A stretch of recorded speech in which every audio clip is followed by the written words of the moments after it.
guys, ito na po. At si Foreman nandito. Ayan. At sabi na po nila Foreman kanina, sila Foreman Paul. Ayan. Itong rerouting po ito mga kaibigan. Kumbaga kasi napapansin po natin ang lahat ng mga jeep, mga sasakyan katulad nito.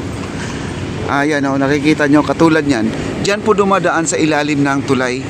Kaya itong plaza na to parang nahati. Para siyang nahati, di ba? Hindi lang parang nahati talaga, no? Ngayon, napapansin nyo dito, ito ay giniba na po nila Foreman Paul. Ito ay rerouting mga kaibigan.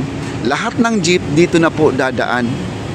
Nanggagaling po dito, papunta sila ng Santa Cruz, MCU, papuntang Port Santiago. Dito po dadaan papuntang Port Santiago.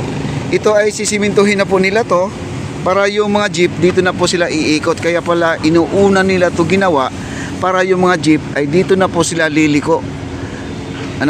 Sa National Archive na po sila liliko. Yan po, National Archive po yan.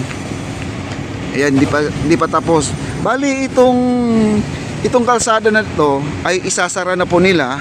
Bali itong nakikita natin buo plaza na po ito. Wala na po tayong daanan dito sa mga sasakyan. Kumbaga ito dito ay isasara na po. Ngayon dito guys, pansinin nyo. Ito kasing kalsada na to, ito sa kabila. Daanan din to. Ito ay din to, public din to na daanan. Ito. Ayan, tayo po ay nakakapasok dito guys na.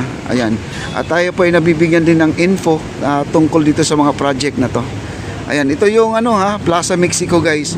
Itong mga nakapark dito ngayon mga kaibigan. At mawawala na to. Kasi wala na pong dumadaan dito. Dati kasi dito umiikot yung mga jeep nang gagaling po ng Santa Cruz mga kaibigan. Dito po umiikot. Mula nung natayo kasi itong yung tulay na yan.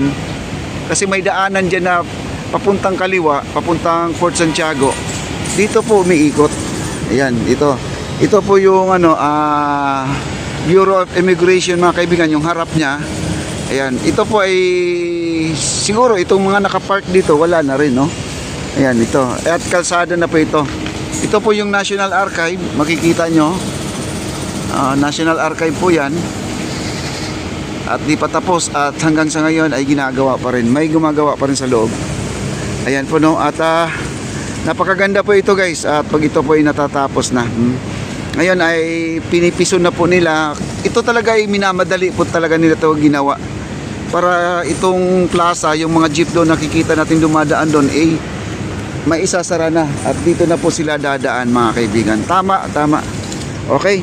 Ito, puntahan po natin to. Dito, maraming mga alambre dito guys. Kaya minsan ayaw nila magpapasok dito ng mga yung mga tao dahil may mga alambre. Baka naman ay sa kakalakad nila ay masagi po sila, baka madapa sila, no? Ayan po, may hinuhukay na po dito, no? Itong nakita natin tambak dito, yun po yung nanggagaling po doon sa daanan. Ito yung hinukay po nila. Ayan, no?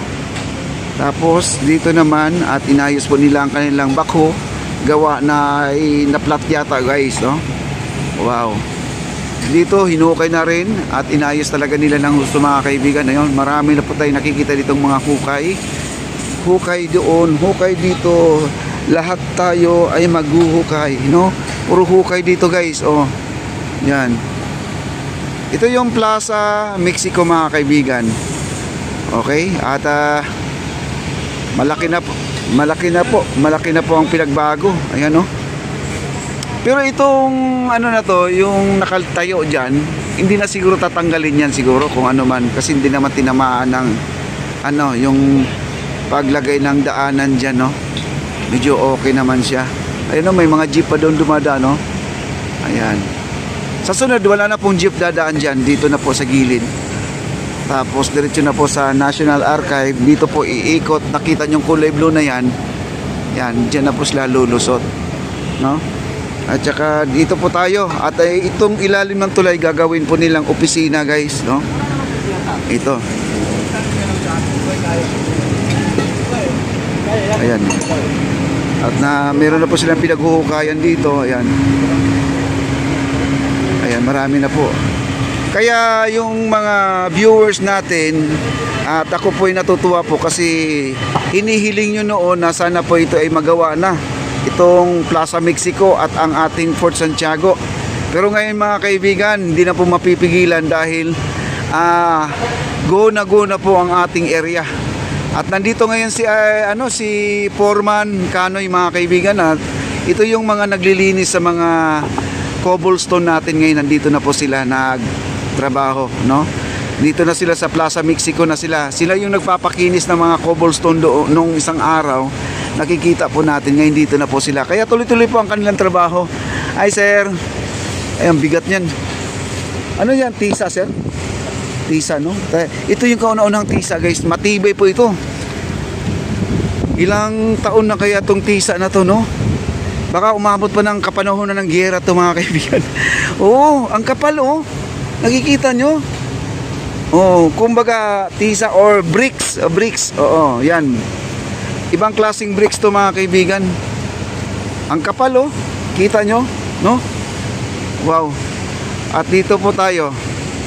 At yung monumento dyan na nakaupo. Ayan, at ayusin. Hello sir. Hello po. Dito naman po kayo.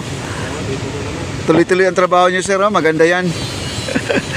Ayan si Foreman Kanoy po ang namamahala dito na sa mga yung paglalagay ng mga landscaping mga kaibigan, kasi ito nakikita nyo hinukay niya talaga dito, kumbaga pinatag na nila. At di ko lang alam kasi may nakabaon pala dito mga tubo din, siguro daanan ng tubig to mga kaibigan. Ayan, at saka may mga bato-bato na rin. Ayan o. Wow, nakaka-excite. Ma'am Atibang, maraming salamat. Ayan po, gumagalaw na po ang kanilang backhoe, no? Kanina na-flat kasi inaayos po nila yan. Ngayon tumakbo na. Ang bilis lang po talaga nila mga kaibigan. Ayan. Layo tayo dito guys, layo tayo, ha? Ayan. At dito po ay nagabugkal po sila dito, no? Tinatanggal yung mga andun sa gilid. Okay. Dito, silipin po natin. Ang bigat dito. Mga ilang kilo yan, sir, sa tingin mo? Mga 5. Oo, tingnan mo. Ang bigat pala niya mga kaibigan. Hindi mo pwedeng dalhin na dalawa pagsasabayin mo. Ayan o, gumagawa sila dito. Ayan o. Oh. Ayan o. Grabe, sir, yung tinanggal nyo. Ano na yan? Antique na yan. Baka ano pa yan? 18th century pa yan, no? 18th century. Yan, sa kapal po ng ngayon ako nakakita ng bricks na ganitong klase guys. Ang bricks natin ngayon manipis na lang. Ito parang sinaunang bricks pa to. Ayan o. Grabe o. Hirap na hirap nga nila tanggalin tong sa ilalim o. Hirap na hirap sila.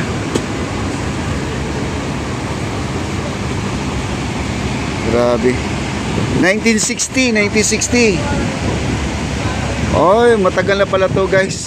Itong yung bricks daw, sabi ni Tony Falcon, 1960. Ito, nalaki oh. Kita nyo oh. Ayan, at nandito po yung nakaupo. Yung nakaupo dito, pinapaganda po ang kanyang bahay. Ayan, at dito may naghuhukay guys, at tayo ay pupunta na doon sa Maestranza, kasi ang Maestranza natin ay go na po, nandun na po ang ating crane, at hindi na po mapipigilan. Tuloy na po ang ating boardwalk papuntang Fort Santiago.